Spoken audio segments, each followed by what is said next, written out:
Hi hello namaste welcome to NSP cooking vlogs. Today recipe aloo fry. 2 big size ఆలూని peel తీసుకొని చిన్న చిన్న ముక్కలుగా కట్ చేసుకొని ఒక చిన్న ఆనియన్ తీసుకోవాలి.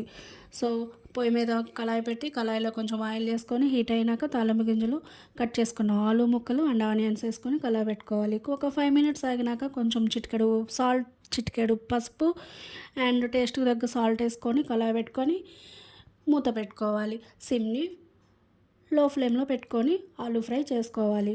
అండ్ ఇంకొక పొయ్యి మీద అన్నం పెట్టాను, ఒక పొయ్యి మీద టీ పెట్టాను. టీ ఏంది తీసామని అంటారా, మా ఫ్రెండ్ వచ్చింది అందుకే తనకు టీ ఇచ్చేసాను.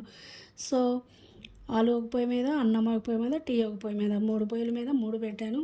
సో ఆలు ఒక 80% మగ్గింది. ఒక 3 వెల్లుల్లి అండ్ కొంచెం కరివేపాకు వేసుకొని కలర్ పెట్టుకొని దీంట్లోకి కారం, కొబ్బరి కారం అండ్ కొంచెం మామూలు ఒక అర టీ స్పూన్ మామూలు కారం, 2 స్పూన్స్ కొబ్బరి కారం వేసి కలర్ పెట్టుకొని మూత పెట్టేసుకుంటే yummy aloo fry ready. So friends, please like, share, subscribes my channel NSP cooking vlogs. ఇంకా మంచి మంచి రెసిపీతో మీ ముందుకు వస్తాను. ప్లీజ్ ఫ్రెండ్స్, నా ఛానల్ని సబ్స్క్రైబ్ చేసుకోండి, మీ ఫ్రెండ్స్కి షేర్ చేయండి. Bye friends.